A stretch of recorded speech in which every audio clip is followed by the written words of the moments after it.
A word of warning. Before you click away, uninterested in the subject matter because I know you're going to say you're bored of another middle-class white problem in which privileges have been misused and abused, so you refuse to really believe it's an issue. Instead, a fad that particularly teenagers continue. Notice I haven't even named it right now to somehow disguise it just a little. But this issue is far from little, meeting many people bound to hospital. I ask, how can we break the stigma and help the sufferer if this issue is not named and faced head on? I want to talk about mental health illnesses, so I shall pick up the baton. I have a leg of this journey to run. It's far easier to paint a pretty picture, happy and content. It's far easier to say we're fine, too much complication and misrepresentation in saying that we're not. So we apply a disguise for as long as we can, and we try to make sense of it, find out why it began. Reasoning it will help the pain.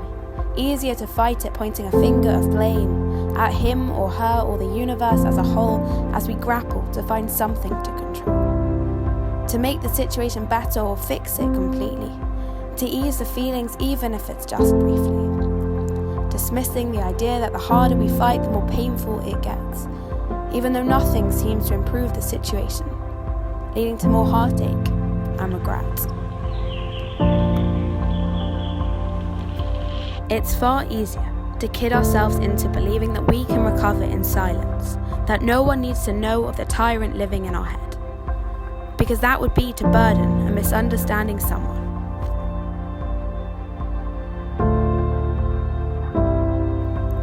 So we pledged to seal our lips, praying it will disappear as quickly as it began.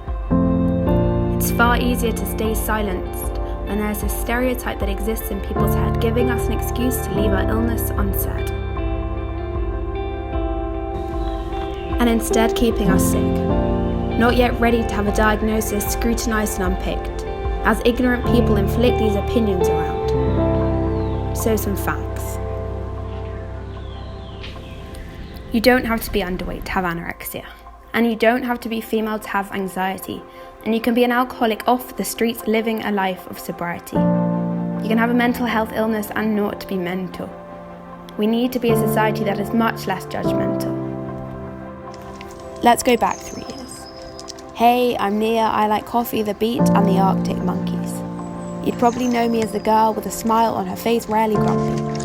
Or perhaps as the girl who always got A's and A stars, but then hey, I'm Nia, and I dropped out of school because I was no superstar. And my mental health got on top of me. You probably guessed it right. Hey, I'm Nia and I have mental health illnesses. And I'm here to talk of the irony, that I'm more scared to talk about my illness than I am of my illness itself. And yes, you heard that right, it's an illness, not a fad or a phase, a crisis. And with people treating pain as trend and accessory, with pictures of teas saying member of the social anxiety club, you might understand why I braved a smile and held my chin up. Because that was not my experience of anxiety. And I didn't want people confusing that my poor mental health came out of choosing. For me, at one point it was a helpful crutch, a coping mechanism for life when it all felt too much. It was nothingness and deep despair all at once. It was a javel on my shoulder, drowning out any form of angel. It turned my world black. It was exhausting. It was pills of Prozac. Therapy session after session with no progression. It was all I knew in my life as I could remember. It wasn't pretty or glamorous and I asked for zero pity. But hey, I'm Nia. 3 years down the line I have very good mental health. And I say mental health because we all have some form of mental health, for better or for worse. And hey, I'm Nia. I was in therapy for over 2 years and I learned to face the tyrant in my head and my biggest fears. And I know I'm not special in having this illness, needing more than 2 hands to count just the people I know facing the same sickness.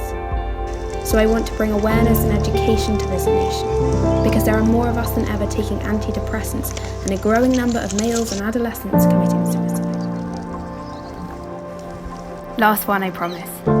Hey, I'm Nia and I have a final request for you. Please take the baton. Take the lessons you've learned and pass them on. And I don't mean preach from the top of your lungs, I encourage less judgment, instead looking out for your loved ones. And are you okay can go a very long way.